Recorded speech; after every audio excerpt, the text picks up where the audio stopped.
Una disculpa, vamos a dar inicio nuevamente en su programa. Les comentaba yo que mi nombre es Alma Cárdenas, es un placer estar el día de hoy con ustedes conversando siempre sobre la salud.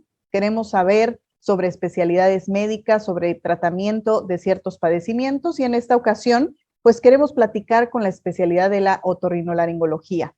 Invitamos a dos médicos especialistas en esta área para que nos vengan a platicar sobre algunos temas que nosotros podemos ya estar padeciendo y no identificamos cuál es su origen y hacia dónde tenemos que dirigirnos para poderles dar pues un destino a recuperar completamente nuestra salud. Invitamos al doctor José Clemente Rodríguez Arauz, invitamos al doctor Salvador Martínez Meyers, que son especialistas en esta materia, para que nos conversen sobre varios temas. Vamos a hablar el día de hoy sobre la desviación septal, trataremos sobre la hipertrofia adenoamigdalina, trataremos sobre la hipocausia súbita y bueno, ustedes dirán qué términos tan más rimbombantes. No son más que temas muy pero muy coloquiales, que es el tabique desviado, es hablar sobre el crecimiento de las amígdalas, sobre la sordera pues inexplicable y de manera súbita que padecen algunas personas, respiración interrumpida, etcétera, etcétera. Todo lo que tiene que ver con la especialidad de la otorrinolaringología estaremos charlando el día de hoy. Y para no crecer más este preámbulo, les doy la bienvenida a nuestros doctores, los cuales les pido que se conecten con nosotros para empezar a platicar sobre todos estos temas que ya comenté desde un inicio. Doctor Rodríguez Arauz y doctor Martínez Meyers, muchísimas gracias por aceptar nuestra invitación y acompañarnos el día de hoy. Muchas gracias, Alma. Con muchísimo gusto estar aquí compartiendo con ustedes esta información. El doctor Martínez Meyers, ¿cómo estás? Gusto saludarte. Buenas tardes, por este medio. Buenas tardes, doctor. ¿Cómo está? Gusto saludarlo. Gusto saludarlos a todos. Gracias. Pues muchas gracias, doctores. El día de hoy les vamos a pedir a toda la gente que se vaya conectando que si tienen dudas de lo que vayamos desarrollando en nuestra plática, pues nos envíen, como siempre, un mensajito a través de nuestras redes. Estamos en el Facebook Live de la Beneficencia Española. Queremos conversar y extender los conocimientos de los especialistas y nuestra opinión con todos ustedes. Así es que envíenos sus preguntas y al final de nuestra plática iremos desarrollando cada una de ellas para platicarla con nuestros especialistas. Vamos a dar inicio a nuestra conversación y hablaba sobre términos muy complicados de pronunciar y pues médicos al final de cuenta, pero queremos que la gente los identifique por su nombre y sepa de qué padecimientos estamos hablando y que no nada más diga, es que yo parece que padezco, parece que siento esto, sino que tenga la certeza y sobre todo que conozca las oportunidades que tiene para el tratamiento de ello y que pueda recuperar pues una vida saludable. Vamos a dar inicio entonces platicando sobre la desviación septal. ¿Qué es la desviación septal? Pues en un lenguaje coloquial estamos hablando del famoso tabique desviado. Doctor Rodríguez Arauz, platíqueme, ¿qué es el tabique desviado? Mucho gusto, Alma. Te comento primero que a nosotros también nos costó mucho trabajo aprender los términos médicos. Nos llevó tiempo y a fin de cuentas los pudimos aprender. Mira, hablar de tabique desviado básicamente es, como síntoma general, es hablar de pacientes que se quejan de obstrucción nasal respiratoria, o sea, alguien que no puede respirar bien por su nariz. Pero hay dos situaciones que yo quisiera aclarar. Una cosa es tener la nariz chueca, que externamente se puede apreciar, que puede tener o no, a fin de cuentas, obstrucción nasal, y otra cosa es tener chueco o desviado el hueso que divide la nariz en dos mitades, que ese es el septum nasal, y está hecho de hueso y de cartílago. Entonces, habría que aclarar que en las dos ocasiones puede haber obstrucción o puede no haber obstrucción. Entonces, la corrección que puede ser médica si no hay obstrucción o si es parcial nada más, o quirúrgica si la obstrucción es mayor, pues puede ser nada más funcional, o sea, por dentro, sin cambiar en absoluto la apariencia externa de la nariz, o puede ser externa nada más, sin cambiar el tabique, o lo que más se hace ahora con frecuencia es la combinación de las dos cosas. O sea, el otorrinolaringólogo ha desarrollado técnicas a través del tiempo en donde se pueden combinar muy bien quirúrgicamente las dos técnicas para corregir el aspecto externo de la nariz y corregir el funcionamiento de la misma. Así es. Perfecto. No sé si el doctor Martínez Meyes quisiera agregar algo al respecto, que ese es como que su mero clavo. Fíjense que es importante ver que algunos pacientes no saben cómo se le generó esta desviación, y es la mayoría de los pacientes, porque como parte del desarrollo normal de la cara, estos huesos y cartílagos que tenemos en la parte central de la nariz pueden incurrir en un crecimiento adicional, por así decirlo, y obstruir la vía aérea. En otros pacientes, bueno, pues claramente se dieron un golpe importante con una pelota, con un puño, y ellos ya pueden como definir el punto de partida a partir del cual tuvieron síntomas obstructivos, que no necesariamente es de manera inmediata. Muchos pacientes tienen el golpe, obviamente hay mucha inflamación. La mayoría de los pacientes que tienen un golpe y sangran son pacientes que van a tener una fractura que va a condicionar obstrucción. No siempre, pero es muy común. Pasa el edema, pasa la inflamación y el paciente tolera un poco esta obstrucción nasal, pero después del tiempo se da cuenta que no puede hacer sus actividades deportivas, o incluso su sueño no es el mismo que antes del traumatismo. Y en los pacientes que fueron desarrollando esto paulatinamente, se acostumbran, pero una vez que detectan algunas áreas de defecto o áreas de oportunidad en donde a lo mejor tuvieron mayor exigencia física y no pudieron llevar a cabo la actividad como ellos hubieran querido, vienen con nosotros, los exploramos. Con una exploración simple podemos ver los cartílagos por dentro de la nariz.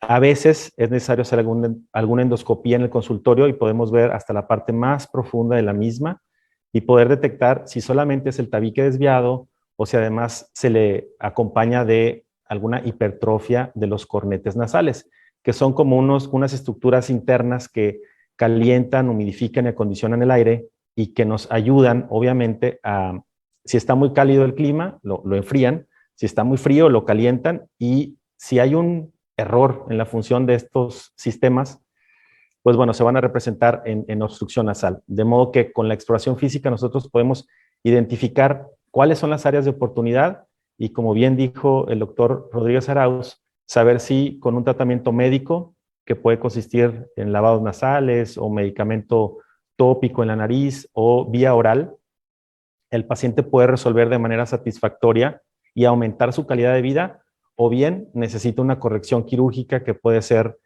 solamente en el septum nasal o en el septum y los cornetes, y como bien dijo el doctor Rodríguez Arauz, a veces combinar esto con un cambio externo, con un cambio en la estética del paciente. Y quisiera agregar nada más un instante, advertir a los pacientes que, bueno, cuando tengan sintomatología obstructiva en su nariz, la nariz se le tapa de noche, la nariz se le tapa todo el día, en ciertas temporadas del año, tratar de evitar los medicamentos, automedicarse pues con gotas nasales descongestivas que de momento parecen milagrosas y parecen una muy buena solución, pero al cabo de poquitas semanas meten al paciente en un problema mucho mayor. Entonces la sugerencia es, si se padece este síntoma obstructivo o como de alergia nasal, hay que ver qué está pasando con el otorrino, porque pudiera haber solución sencilla o un poquito más elaborada, pero a fin de cuentas solución correcta, ¿no? Así es. Sí, claro, tendemos a querer la solución de manera inmediata y vemos tanta publicidad relacionada a, pues obviamente a destapar estas vías y a través de un spray que no sabemos, que al final es un medicamento, aunque sea en spray, pero que puede complicarnos el tratamiento más adelante, ¿no? Entonces, bien, pues queda claro que la parte del tabique desviado, puede haber un tratamiento sencillo o algo un poquito más elevado, pero al final de cuentas es un padecimiento común, que lo único que hay que hacer es pues acudir al especialista y en una revisión en su consultorio sabrán si están hablando de este tipo de obstrucciones o si estamos hablando de otro padecimiento. Otro padecimiento muy común en el área de la otorrinolaringología, les dije que me iba a trabar en este tema, pues es la parte de la hipertrofia adenoamigdalina. ¿Qué es esto? Las famosas amígdalas. Cuando Cuando una persona que tiene este padecimiento necesita una intervención quirúrgica, cuando hay que quitarlas, de qué se trata. Doctor Martínez Myers, ¿qué me platica sobre las amígdalas y los padecimientos que sufrimos por ellas? Bien, las amígdalas y las adenoides son unas estructuras anatómicas que todos tenemos, todos nacemos con ellas y tienen una función específica en relación a la inmunidad y se desarrollan a partir del año de edad, tienen un pico a los 3 años de edad y normalmente entre el año 5 y 7 pueden tener un crecimiento desordenado y aumentar de volumen, condicionando respiración por la boca, obstrucción nasal. Vemos al niño que tiene la boquita abierta, que tiene disminución auditiva, que ronca en la noche. Entonces, son pacientes que van con el pediatra, requieren tratamiento médico, es fácil que requieran periodos largos de antibiótico-terapia que están repitiendo de manera periódica. Entonces, llega un paciente ya con nosotros con esta historia de infecciones recurrentes, respiración por la boca, no mejora su audición, y cuando lo exploramos con el microscopio vemos que los oídos tienen moquito en sus cajas timpánicas, vemos que el paciente efectivamente no puede respirar, pero la nariz está perfecta. Y cuando abre la boquita, vemos unas amígdalas con mucha presencia.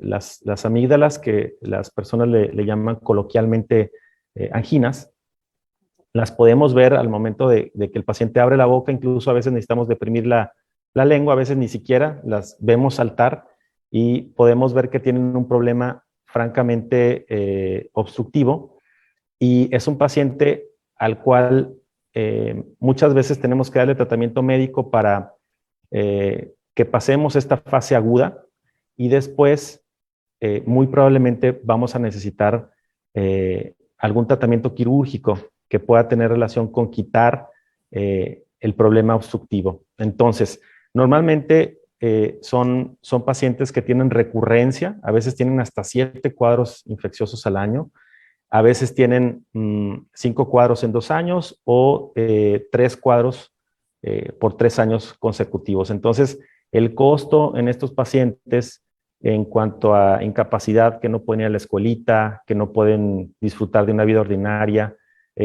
los medicamentos, los antibióticos, incluso el costo metabólico de estar cada rato consumiendo esteroides, antibióticos, pues es alto. En estos pacientes se les indica el tratamiento quirúrgico y pueden tener una resolución formidable de estos signos y síntomas.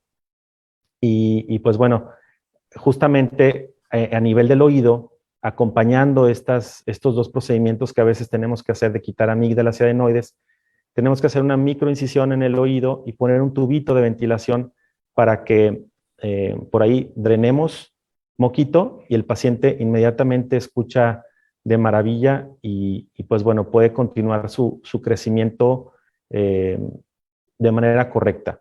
Un paciente que no respira por la nariz, nosotros nacemos siendo respiradores nasales. Si un paciente respira con la boca, va a tener anomalías en el crecimiento de su rostro y por eso es bien importante detectarlo. Generalmente ya viene el paciente referido con el pediatra, pero muchas veces no es así, pero el padre se puede dar cuenta, oye, ¿sabes que el niño está respirando siempre con la boca, no se le está desarrollando su mentoncito, su tercio medio facial está sumidito? Entonces, es muy, muy importante que podamos valorar al paciente para anticiparnos a que esto ocurra. Muy bien. En este sentido, doctor Rodríguez Arauz, el tema de las amígdalas, ¿es exclusivamente para los pequeñitos? Y otra duda que me surge es, ya que le quitas, porque fue necesario, hiciste una intervención, ¿queda desprotegido en cierto punto de la función que tiene que hacer la amígdala o no? Bueno, lo primero que me preguntaste, no es un padecimiento, o sea, la obstrucción por hipertrofia o crecimiento excesivo de las amígdalas y adenoides, sobre todo las amígdalas, no es exclusivo de los niños. Con mucha frecuencia vemos adultos que han tenido hipertrofia de sus amígdalas desde niños y conservan esa hipertrofia como adultos, nada más que digamos que las consecuencias que empiezan a tener ya no son, como decía el doctor Martínez Meyers, moco en el oído que les provoca baja de audición, sino, por ejemplo, ronquido y apnea, que es uno de los temas que al rato vamos a empezar a comentar. Muchos pacientes que tienen problemas de ronquido y apnea por las noches, su problema es que tienen una obstrucción primeramente provocada por las amígdalas crecidas. Yo recuerdo como anecdótico que en alguna ocasión operé a una niña que tenía tremendo problema obstructivo de amígdalas y adenoides, no podía dormir, la opero, al cabo de 2-3 meses, pues bueno, la diferencia se notó en cuanto a su bienestar a la hora de dormir, su calidad de sueño, todo. Y entonces, a la segunda o tercera visita, la señora, la mamá, que tenía características físicas muy parecidas a la hija, obesidad, en fin, me dice, doctor, la niña ya está muy bien, nada más que ahora la que necesita que me opere soy yo. Y tenía exactamente el mismo problema, o sea, unas amígdalas importantes, la señora no dormía bien, se despertaba cada rato, roncaba mucho, y pues a fin de cuentas era un problema que venía arrastrando desde pequeña, ¿no? Hablando de las secuelas de lo que decía el doctor Martínez Meyers, de el moco que se va a los oídos por obstrucción provocada por adenoides y amígdalas, no es nada más que el niño ande ensordecido alguna temporadita. Ese ensordecimiento, si le toca en sus etapas iniciales de la vida, los primeros 4 o 5 años, le va a provocar un retraso en el desarrollo de su vía auditiva y de su lenguaje. Okay. Y por comparar esto, yo le digo a los pacientes, es como si usted de repente quiere meter a un niño que no ha ido a la escuela nunca y porque ya tiene 8 años lo quiere meter a tercero de primaria. El niño, si no aprendió lo que tenía que aprender desde el kinder hasta segundo, no va a poder entender lo que está pasando en tercero de primaria. Así le pasa al cerebro cuando el niño pequeñito tiene baja audición por culpa de oídos tapados, por moco, a consecuencia de adenoides crecidas. Entonces, son niños distraídos, deben de ir cuando el pediatra se los indica al otorrinolaringólogo, o si no se los indica el pediatra, porque a veces pasa así, si el padre sospecha que el niño es distraído, que el niño habla mal, en fin, pues acudir al otorrino para ver si en realidad está teniendo el niño este problema o no. Los más nerviosos en este sentido son los audiólogos. Los audiólogos a veces nos refieren pacientes y son los que nos dicen, ya ponle tubitos a este niño porque ya tiene 3 meses con el moco y no se le quita. Esos 3 meses es retraso ya importante en desarrollo de su lenguaje y de su vía auditiva. Entonces, enfatizar un poquito eso también como consecuencia de las amígdalas y adenoides crecidas. Sí, claro, es el entender completamente el tema, las complicaciones que puede traer y efectivamente, pues si tú estás notando estas complicaciones, pues... Y aclarar un poquito, a ningún padre le es agradable que le digan que a su niño de 2 o 3 o 4 años hay que operar. A nadie le agrada eso. A través de los años he visto que pues no es muy popular esa solución. Bueno, no todos los casos de hipertrofia adenoamigdalina requieren de cirugía. Sí se resuelven muchos casos con tratamiento médico adecuado y con el seguimiento médico adecuado. Los que llegan a cirugía son un porcentaje que definitivamente no tienen otra opción. Así es. Sí, por supuesto, y como lo comentábamos en el padecimiento anterior, pues por eso es importante detectar oportunamente los síntomas, ¿no? Y ver qué tanto estamos avanzando para poder acudir al médico y que él defina si puede ser a través de tratamiento o a través de una intervención ya más.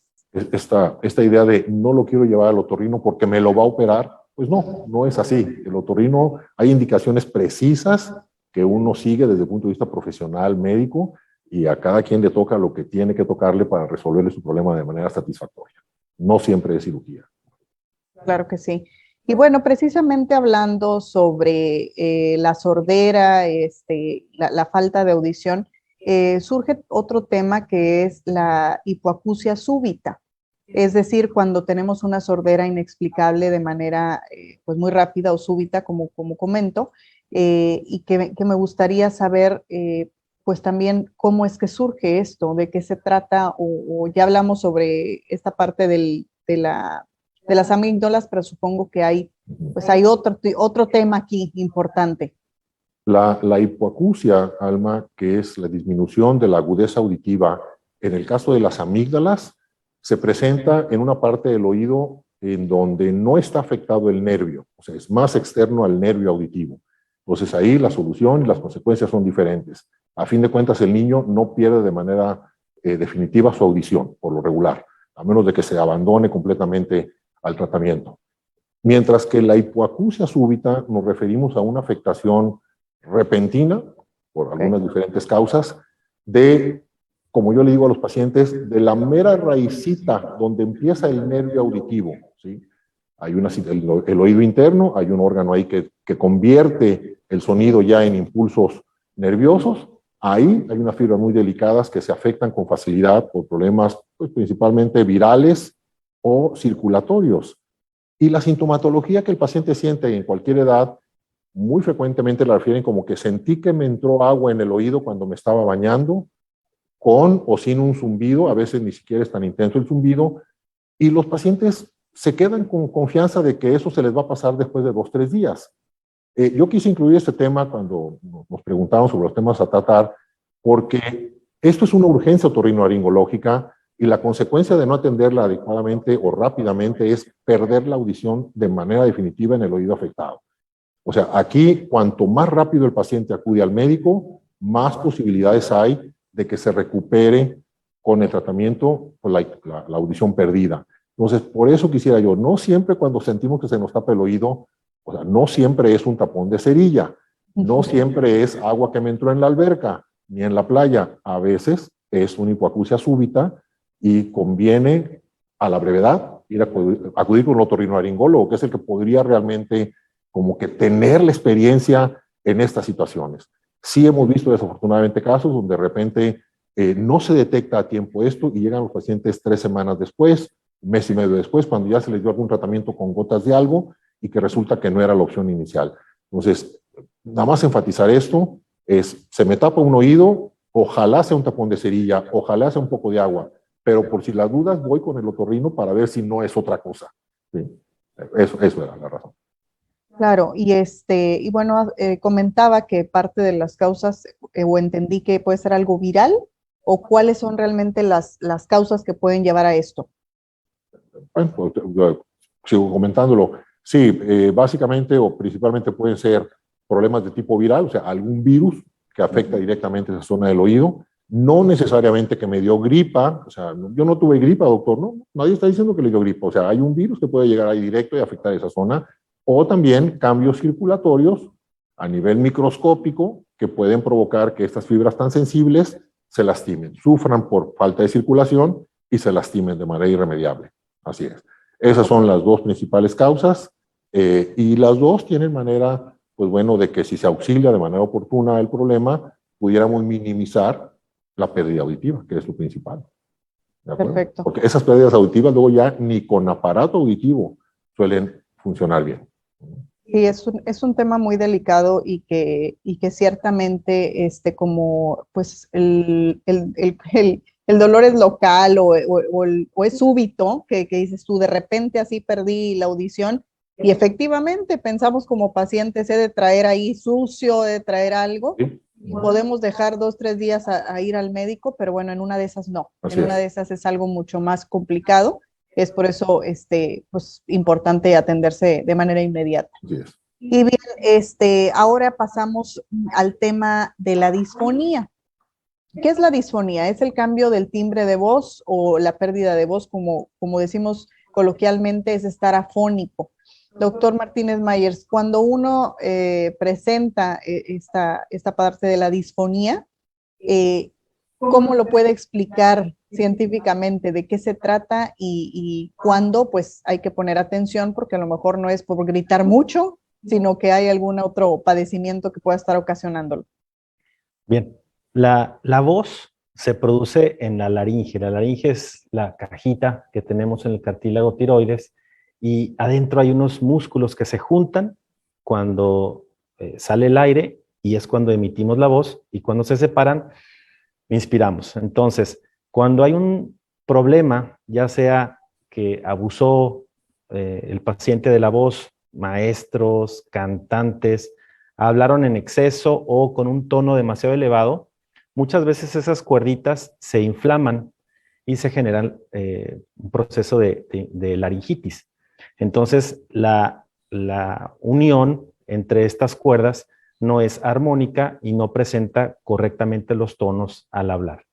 Sin embargo, hay pacientes que son profesionales de la voz y no pueden dejar su manera de donde obtienen su ingreso y siguen hablando, siguen elevando la voz y a veces se presentan problemas que ya no es solamente una inflamación transitoria, sino que pueden generar un daño puntual en esa estructura tan importante que son las cuerdas vocales y entonces van cambiando de una disfonía, que es un cambio en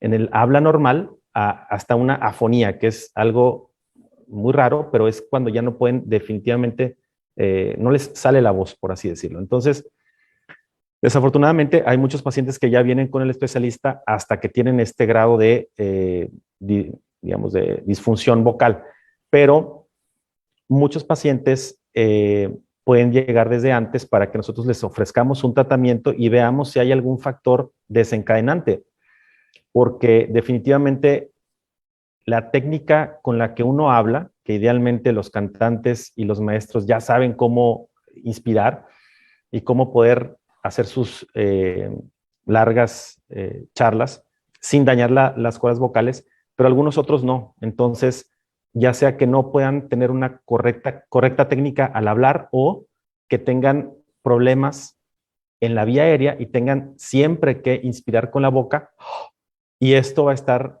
irritando las cuerdas vocales, la garganta, y a la larga van a terminar diario con una pequeña laringitis, y cuando hay un exceso, pues bueno, vienen problemas de otra índole.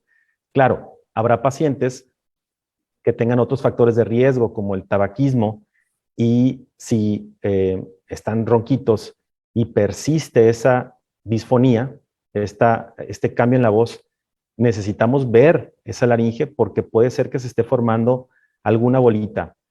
Las bolitas, a todas las bolitas les llamamos tumores, a veces pueden ser benignas, como algunos nódulos, pólipos, incluso hay lesiones papilomatosas que vienen por virus, pero a veces pueden ser malignas. Entonces, aunque cuando las vemos con un estudio que se llama laringoscopía, ahí mismo en el consultorio, podemos sospechar si algo es benigno o no, pero no hay ningún ojo tan clínico y tan experto que pueda decir esto es una lesión, seguro que es benigno, no hay ninguna duda, y viceversa. Entonces, en estos momentos ya vemos si damos un tratamiento médico y en relación a esa respuesta, muchas veces necesitamos ir a tomar una muestra o una biopsia de esa lesión para poder distinguir si es un padecimiento que solamente requiere tratamiento médico o requiere algo adicional.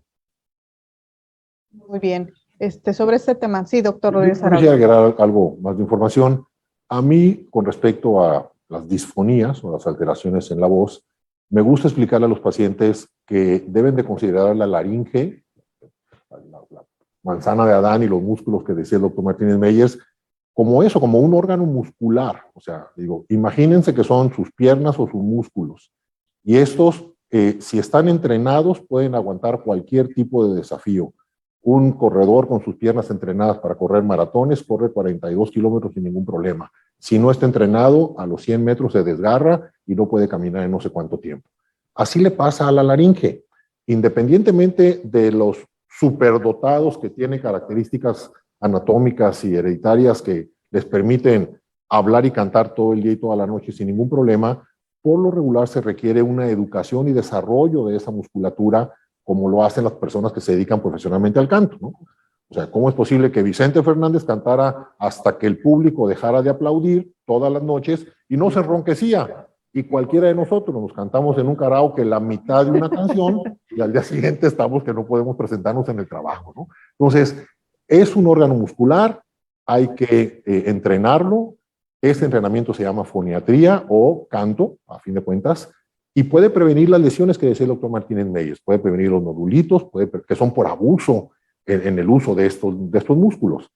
Y la otra parte también que quisiera decir es que los otorrinolaringólogos consideramos que si bien muchas de las lesiones son inflamatorias, benignas y temporales y se pueden curar, los pacientes deben de acudir al otorrino si tienen una disfonía de más de 15 días que no cura, con o sin tratamiento. Si ya se pasaron 2 semanas y sigo ronco, Y sobre todo si la ronquera ha sido progresivamente mayor, debo de acudir al otorrino, que es el único doctor que le puede ver las cuerdas vocales de alguna forma, ya sea con la forma tradicional de la laringoscopía con espejo o las nuevas videoendoscopías que se pueden hacer para observar lo que puede haber ahí en las cuerdas vocales. La gran mayoría de las veces se irán a casa con un tratamiento sencillo que les va a resolver el problema, pero tenemos que detectar los casos de alto riesgo para problemas más serios, como decía bien el doctor Martínez. El grupo de edad al que pertenece el paciente es importante de considerar, o sea, no es lo mismo que nos llegue pues un niño gritón, ¿verdad? Que frecuentemente se enronquecen porque es la manera como ejercen autoridad en la escuela, a que de repente nos llegue un señor de 60 años con una disfonía que ya tiene mes y medio y factores agregados de riesgo como tabaquismo y alcoholismo y reflujo, que decía el doctor Martínez Meyers. Y pues bueno, la patología que puede estar provocando la disfunción puede ser muy diferente. Por un lado inflamatoria y por otro lado neoplásica, que significa tumores que pueden ser peligrosos. Entonces, ronco de más de 15 días, con o sin tratamiento, la consulta es con el otorrino. ¿De acuerdo? Correctamente. Sí. Y hablando precisamente del ronco, vamos a hablar sobre el ronquido y la apnea, que lo abordamos un poquito en el tema anterior, pero bueno, queremos profundizar sobre el ronquido y la apnea. Cuando, pues, es muy común escuchar es que mi marido ronca demasiado, pero ya ha roncado desde hace mucho tiempo y es el sobrepeso y es que no se acomoda bien. No es natural, no es normal, decía yo antes de iniciar la sesión al doctor Rodríguez Arauz, ahí me pongo tapones y dice, no, ahí lo llevas al que tienes al lado, al doctor, porque habría problemas, ¿verdad?, que tenemos que atender. Platíqueme, doctor Arauz, ¿de qué se trata el ronquido y la apnea? Durante mucho tiempo, o sea, se consideraba que el paciente que roncaba, la persona que roncaba, era porque dormía bien sabroso, profundamente dormido, y qué rico está descansando. Yo recuerdo mis abuelos maternos, eran tremendamente roncadores, y mis tías decían, es que qué sabroso duermen mis papás. Y lo que no sabían era que sus papás se estaban ahogando, ¿verdad? Pero bueno, hace 25 años más o menos, que no había tanta información y tanta sensibilización de este problema como ya lo hay ahora, afortunadamente, yo tenía una plática que daba para la comunidad médica y para el público en general, que se llamaba Roncar no es cosa de risa. Y le puse así porque precisamente hacía como una introducción a lo que era el ronquido y las apneas, porque parece como una cosa chusca, ¿no? De repente hablamos de que tu marido ronca y hasta chistes hacemos acerca del que ronca y es objeto de cosa chusca. Bueno, pues atrás de este problema chusco y de todos los chistes hay un problema médico muy serio que puede desarrollar el paciente roncador. Independientemente de la tolerancia o intolerancia del compañero o compañera para el ronquido, que puede provocar también problemas maritales, está el problema médico que desarrolla el paciente roncador, desarrolla problemas metabólicos, que de repente si empezamos a platicarlos pareciera como ciencia ficción, o sea, los pacientes creen que estamos exagerando, pero un paciente que duerme y ronca, básicamente tiene alteraciones por falta de sueño que lo llevan a desarrollar problemas de presión alta, problemas de diabetes, y una serie de alteraciones que se pueden resolver, pues bueno, con procedimientos médicos muchas veces, corrigiendo amígdalas crecidas, corrigiendo tabiques desviados o a veces haciendo procedimientos específicos sobre su lengua y paladar, según se pueda detectar con estudios especiales que hay ahora de sueño, ¿sí? Entonces, roncar sí amerita una evaluación otorrinolaringológica porque hay que detectar anatómicamente alteraciones y luego proponer, después de algunos estudios, la mejor solución, ¿verdad?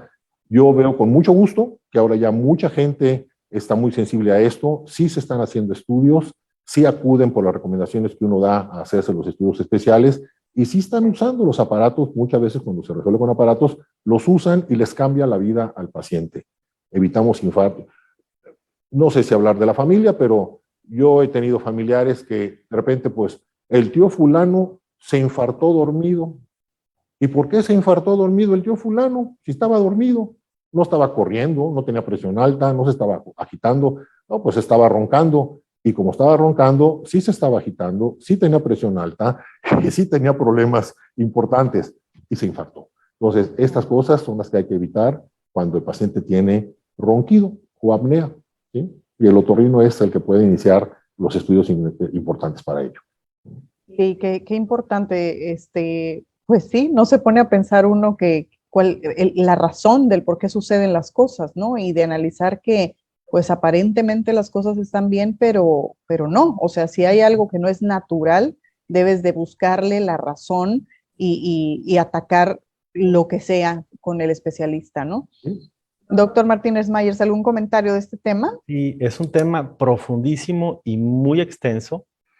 En los inicios de haber descubierto esta patología, se hablaba mucho del tratamiento quirúrgico, como bien dice el doctor Rodríguez Arauz, que es parte de, sin embargo, conforme pasa el tiempo, el tratamiento no quirúrgico, multidisciplinario, o sea, apoyar al paciente individual, a ver, este paciente tiene un problema, sí de obesidad hay que atenderlo, sí de hábitos en la alimentación hay que atenderlo, y muchas veces la adaptación de un auxiliar, de una mascarilla que tiene presión positiva durante la noche, es lo que cambia radicalmente la vida del paciente, le disminuye riesgos cardiovasculares, deja dormir al cónyuge, y claro, puede haber casos selectos en donde el tratamiento quirúrgico es inevitable, pero cada vez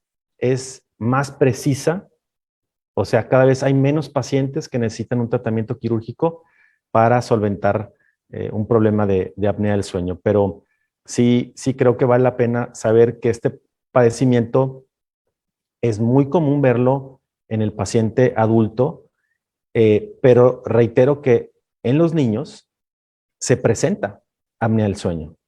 Hay chiquitos que tienen ronquido, pausas en la respiración y bueno, todas las consecuencias a nivel cognitivo que para ellos realmente es un reto. Es un reto después de que pasaron, entre comillas, 8 o 9 o 10 horas en la cama con una mala calidad respiratoria, que se vayan a la escuela y tratemos de que aprendan igual que el otro que durmió bien. No puede ser. Entonces, sí es bien importante saber que no hay una edad específica en donde ya podemos decir, no, pues es que los niños no pueden tener apnea. Claro que pueden, los adolescentes y obviamente el adulto y el adulto mayor. Entonces, sí es bien importante que se acerquen con el especialista para dar un tratamiento que puede ser diferente de una edad a otra, de un paciente que tiene una patología u otra. Puesto es un tema que tiene seriedad y que debemos darle esa seriedad para que pues sea algo que no genere otras complicaciones que aparentemente no sabemos, pero se pueden desarrollar si permanece. Y bueno, hablando precisamente de cosas que se pueden complicar, doctor Martínez Mayer, si habláramos de tratamientos quirúrgicos, ¿cuáles son los padecimientos que suelen diagnosticarse y cómo se manejan cuando tenemos que entrar a la parte quirúrgica? Bueno, fíjense que la especialidad de otorrinolaringología es amplísima. Cada vez se ha ido haciendo más específica, cada vez hay más subespecialistas, pero yo creo que ahorita dimos una pincelada dentro de los padecimientos más importantes y creo que vale la pena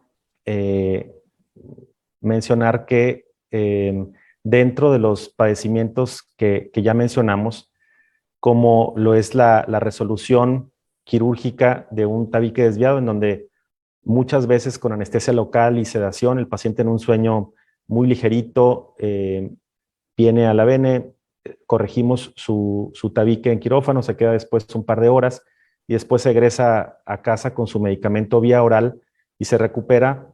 Hay otros padecimientos, por ejemplo, que sí requieren hospitalización, como lo es alguna biopsia, cuando el paciente viene por sospecha de algún tumorcito que no es probablemente benigno, pues bueno, tenemos que ir generalmente con anestesia general, tomar esa muestra para después que el patólogo la interprete y generalmente se espera una noche aquí para poder ver que la evolución sea correcta. Hasta los pacientes que también muchas veces de manera ambulatoria podemos intervenir de alguna situación, por ejemplo, del oído, ¿verdad? Un tubito de ventilación, que es algo que en un paciente, ya sea un niño cooperador o un adulto, podemos hacerlo con simplemente con un piquetito de anestesia en el oído, a veces con unas gotitas, y son procedimientos obviamente mucho menos invasivos, pero que pueden tener un resultado resolutivo muy favorable para el paciente. Perfecto.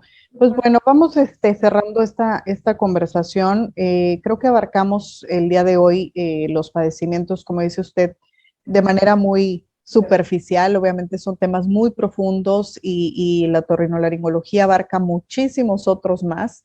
Sin embargo, pues quisimos platicar sobre los más comunes, lo que la gente puede padecer y no se atiende, o lo que tenemos la noción coloquialmente de que así sucede, pero pues no sé qué hacer. Entonces, que sepan que hay un tratamiento que no necesariamente es quirúrgico, como dice el doctor Rodríguez Arauz, y que es importante saber cuáles son, cómo detectarlos y acudir con el especialista. Vamos a hacer nuestras conclusiones y me gustaría que el doctor Rodríguez Arauz nos compartiera qué es lo que quisiera que se llevara el público el día de hoy de nuestra plática. Sí, Alma, muchas gracias. Lo más importante que espero haber podido transmitir en este programa es que la gente obtenga información sobre sus padecimientos otorrinolaringológicos. Hace 35 años que yo inicié mi práctica profesional como otorrinolaringólogo. Algo que le comentaba a mis compañeros otorrinos y algunos que eran mayores que yo, era que yo percibía que teníamos que hacer como que una campaña publicitaria como grupo otorrinolaringológico para enterar a la gente de lo que hacía el otorrino. Porque de repente me llegaban a mí a consulta pacientes que tenían, por ejemplo, problemas de amígdalas y adenoides hipertrofiadas, y después de que les explicaba yo todo lo que pasaba, me decían, ¿y con qué médico nos recomienda para que lo opere, doctor? ¿Sí? O sea, ignorando por completo el hecho de que pues es el otorrino el que resuelve ese problema quirúrgicamente hablando. Entonces, yo creo que la intención, al menos mía en esta plática, es que la gente entienda un poquito a qué nos dedicamos los otorrinolaringólogos. De repente la palabra parece que dice mucho, pero para muchos no les dice nada. Y pues a fin de cuentas es todo lo que se refiere a enfermedades y padecimientos de los oídos, rino, nariz y vías respiratorias altas, boca y laringólogos, laringe y emisión de la voz. O sea, todo lo que es de cuerdas vocales para arriba, o tal vez un par de centímetros para abajo de las cuerdas vocales, en oídos, nariz y garganta, y vértigo, que no acudimos el tema de vértigo, pues somos los otorrinos los que podemos ayudar a la gente a atender y resolver sus problemas de una o de otra manera. Así es. Quirúrgica o médica. Nuestra especialidad es médico-quirúrgica. Excelente. Y doctor Martínez Myers, además de esta contribución que nos hace el doctor Rodríguez Arauz, ¿qué otra cosa le debemos decir a nuestra gente? Saben que hay momentos en donde hay que acudir pronto al otorrino. Ya hablamos de la hipoacusia súbita, pero hay otro que parece muy sin fondo, pero en realidad sí lo tiene, y son los cuerpos extraños. En los chiquitos que se meten algo al oído, algo a la nariz, y quiere la mamá, el tío, el papá quitarle ahí con un pasador, luego lo llevan al médico general y también quiere contribuir, y luego no pueden y ya lo traen agarrando entre 5 personas, y finalmente llega con uno, ¿no? Ya con un oído sangrando, ya con problemas que pueden ser muy serios. Entonces, creo que vale mucho la pena saber que la especialidad atiende niños y adultos, y que así como la hipoacusia súbita, los cuerpos extraños, mientras más pronto los veamos, mucho mejor el pronóstico.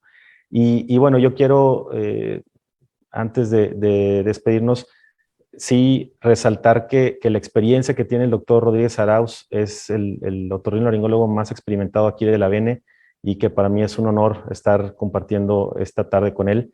Y pues bueno, dentro de los otorrinos de la ciudad, goza de gran abolengo, porque es un gran médico, muy humano, y pues bueno, es un honor poder además compartir consultorio con él.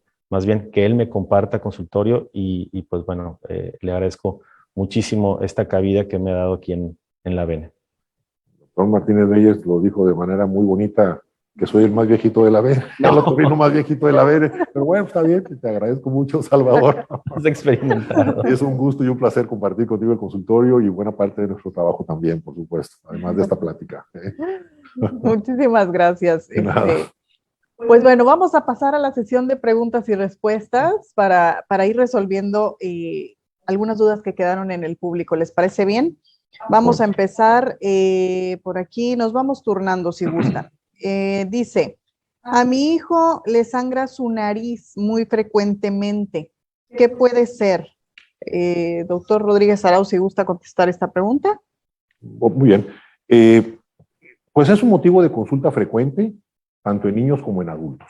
Y yo podría decir que, queriendo hablar de la pregunta específicamente de que a mi hijo le sangra la nariz, hablando de los niños, por lo regular, o sea, con mucha frecuencia, sin que sea el 100% de los casos, los niños sangran de la parte más anterior del tabique nasal, porque es una zona que está ahí entrandito, 2-3 centímetros para adentro después del vestíbulo nasal, o sea, donde cambia la piel a ser mucosa, este tejido que ya no es piel. Ahí hay mucha vascularidad, independientemente de que es un tejido que está muy expuesto porque puede tocarse, puede uno agredirse y según algunas formaciones o deformaciones del tabique, pudiera la respiración y el aire actuar como una lija sobre ese tejido, dilatando, debilitando y luego debilitando la mucosa y dilatando algunas venitas y arteriolitas que se salen en esa zona, que luego con cualquier cosita, con cualquier teseriadita, hasta con la almohada, si el niño está dormido, empiezan a sangrar. Hay motivos de sangrados mucho más delicados que cuando llega el paciente con nosotros y no vemos esta patología ahí, porque es muy fácil revisarlos y ver que ahí están las venitas, cuando no hay esa la causa, hay que investigar otras causas de sangrado. Pero por lo regular los niños, en su inmensa mayoría, sangran de este punto. El tratamiento es relativamente sencillo, se le tiene que dar unos toquecitos con algunas medicinas ahí en su nariz a los niños para que se coagulen y cicatricen esas venitas. Lo que llamamos cauterizar la mucosa de las fosas nasales. Y se cauteriza con productos químicos, ¿sí? Con nitrato de plata, en fin, ocasionalmente con corriente eléctrica, pero no es lo habitual. Entonces es muy sencillo, los niños que sangran por la nariz sufren porque sangran luego ya en todos lados, cuando la solución la tenemos de verdad de manera muy sencilla en 1 o 2 consultas médicas. Excelente. Muy bien, pasamos a la siguiente pregunta y esta la iba a hacer yo porque también es muy común. Leí que no es bueno el uso de cotonetes o de Q-tips. Doctor Martínez Myers, ¿qué puedo hacer para limpiarme entonces mis oídos? Esos cotonetes nos traen muchísimos pacientes porque... Efectivamente. Entonces síganlo usando, dicen.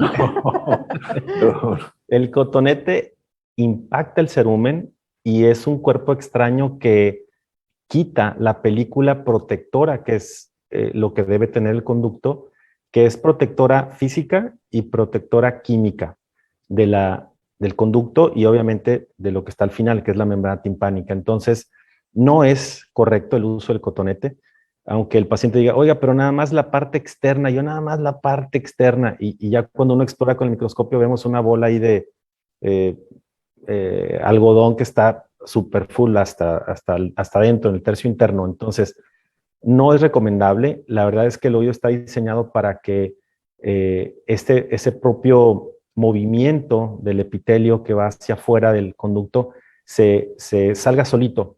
Entonces, hay pacientes que insisten y que ya tienen el hábito de limpiarse, de secarse después del baño y aunque no se bañen están ahí dándole duro, no solo con el cotonete, a veces con un pasador, con la llave, o sea, es una cosa con una pluma. Y hasta bueno, así le hacemos dos claro, qué rico, sí. Entonces, desarrollan muchos de ellos problemas, ya sea de una otitis externa o de algo mayor, ¿verdad? Se llegan hasta perforar el tímpano. Entonces, no están indicados. El oído tiene un sistema que permite que solito se limpie. Claro, si está por la parte realmente externa, se puede limpiar con un pañuelito y aquel paciente o aquella paciente que se está liberando de usar diario el cotonete y necesita secarse, yo para evitar que regresen a la consulta por una lesión adicional, pues le pido que utilice la secadora de pelo para que eso les deje una sensación de que ya está el oído seco y no tuvieron que traumatizarlo, ¿verdad? Para que ya después se acostumbren y ya no necesiten utilizar absolutamente nada. Excelente, queda claro, nada de cuerpos extraños. Agrego algo rapidito. Introducidos. Después de que le expliqué algo parecido a todo lo que dijo el doctor Martínez Meyes a un paciente, me dijo, bueno, ¿y entonces por qué los inventaron? ¿Sí? Y bueno, pues no fuimos los otorrinos los que lo inventamos. O sea, habrá que preguntarle qué lo inventó, pero no fuimos otorrinos, ¿eh? Pero bueno, muy bien. Ok, muy bien. Ya que tiene el uso de la voz, doctor, por aquí me preguntan, a mí me zumban mis oídos. Okay. ¿Qué puede ser? Bueno, los acúfenos, los zumbidos en los oídos se llaman acúfenos. La gente los conoce como tinnitus. Tinnitus es la palabra en inglés, es el anglicismo.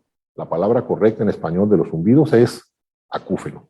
Y hay muchísimas causas de los acúfenos. O sea, de vuelta, volvemos a diferentes grupos de edades en donde puede haber cierto tipo de acúfenos en ciertas edades y diferente en otras.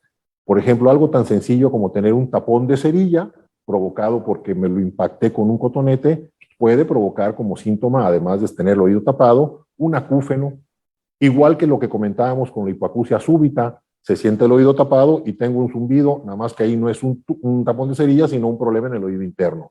Entonces, alguien puede tener también eso, un daño en el oído interno provocado pues súbitamente por un virus o por un proceso circulatorio o por un traumatismo acústico, o sea, alguien va a una boda, se sienta junto a la bocina y aquellas 2 horas que está la bocina sonándole en el oído, le provoca un daño en el oído interno que se manifiesta como zumbido, ¿sí? Hay gente que sale zumbándole los oídos de las fiestas. O sea, hay muchos motivos por los cuales alguien puede tener un acúfeno. Lo que yo podría decirles es que si el acúfeno es momentáneo, ocasional, aunque sea recurrente, igual no tiene mucha importancia. Pero si el acúfeno es fuertecito, persistente y me dura más de 2, 3 días o más de un día, puede estar pasando algo y hay que acudir al otorrinolaringólogo para ver cuál es la causa del zumbido. Aclarando que no siempre es que anden descompensados de la presión. Muchas veces son causas propias, internas al oído, que hay que resolver con el otorrino. ¿Sí? Excelente. Muy bien. Por aquí me preguntan también, creo que es la última pregunta. Dice, vivimos en un lugar húmedo después de las 1800 veces estar en la playa, tomar frío o comer picante me morma y batallo para respirar. ¿El otorrino ve esta situación? Sí, definitivamente. Algo muy importante para poderle dar una resolución, obviamente, es observar cómo está la parte interna de la nariz, cómo están reaccionando esos cornetes. Reaccionando me refiero a que cuando el paciente va al consultorio, como parte de la exploración, muchas veces utilizamos algunos medicamentos para ver cómo se comporta la mucosa nasal. Y en relación a este comportamiento podemos tomar iniciativas, observar esa faringe, observar cómo está respirando el paciente y definitivamente yo creo que tiene un buen pronóstico una vez que el paciente pueda ser explorado. Ok, pues hay que acudir al médico, ya lo dijimos. Estas fueron las últimas preguntas que recibimos. Doctores, les agradezco muchísimo que hayan decidido participar y unirse a esta conversación, compartirnos su experiencia, dejar a nuestra comunidad de pacientes y comunidad tan pequeña, pues ese aprendizaje que nos llevamos el día de hoy de atenderse, pues todos los padecimientos que tienen que ver con la otorrinolaringología, saber hasta dónde abarcan precisamente, porque ya ven, esta última pregunta es, ¿y si lo verá el otorrino o quién es el encargado, verdad? Ya definimos cuáles son las partes del cuerpo en donde interviene esta especialidad y pues no me resta más que agradecerles por su participación, por compartir esta tarde con nosotros, a todo el público, agradecerles el haberse conectado, enviado sus preguntas. Si tienen alguna otra duda que deseen que resolvamos, lo pueden seguir enviando a través de nuestro Facebook y con gusto se los pasaremos a nuestros especialistas para que nos apoyen a responder. Y sin embargo, siempre es importante acudir a la consulta y que los valoren a través de un análisis más profundo. No siempre contar lo que siento es suficiente, ¿no? Hay que ver al paciente a través de los diferentes medios que ya comentaron los doctores. Y bueno, nuestros especialistas se encuentran obviamente aquí en la Beneficencia Española de Tampico y estarán, creo yo, deseosos de recibirlos y de poder aclarar cualquier tipo de duda y ayudarlos a recuperar su salud de manera oportuna. Doctores, muchísimas gracias por acompañarnos el día de hoy. Muchísimas gracias, Alma. Igualmente. Alma, muchas gracias. Gracias, doctor. Un gusto compartir con ustedes, Alma, y con Salvador, pues este rato y esta información. Gracias por la invitación. El gusto es todo mío y esperemos que los pacientes puedan buscar mayor calidad de vida y mejorar su salud aquí en la VEN. Gracias. Así es. Muchísimas gracias a todos. Nos vemos en el siguiente programa. Recuerden que estamos en la Beneficencia Española de Tampico y pues más seguro en la VEN. Muchas gracias. Saludos a todos. Gracias.